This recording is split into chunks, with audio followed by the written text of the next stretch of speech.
ka dhe një element shumë të rëndësishëm që gjykohet shumë ndryshe në Shqipëri, që është e shkuara.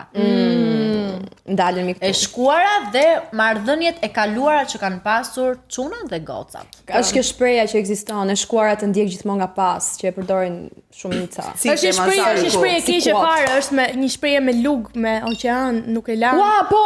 Është shprehje e keqe fare. Po, një femër është kështu, mashkullit një lum ti kaloja, nuk e di si është. Si është? Prit. Si është ajo shprehja me? Po, jo. Mashkulli lahet me Një lug uji, ndërsa femra një lum ti kaloj nuk lahet. Kështu është shpreha. edhe shef që është shprehje e keqe. Kush ishte kuptimi i kësaj? Po, Që mashkulli e kaluar mashkullit Crystal. Po, lahet me një lug uji, me një lugës të vogël, një pikë uji. Se martohet ai. Femrës nuk e lan një oqean, e Po, kupton? se martohet mashkulli me Demek, mashkulli po bë familjar, iku. Unë mendoj që mos i hyj kësaj teme Kjo gjë e të shkuarës është ka shumë lidhje me pjekurinë dhe Unë jam Crystal dhe dua t'ju them të na bëni subscribe në andale.al për të parë episodin e plot dhe të gjitha prodhimet tona.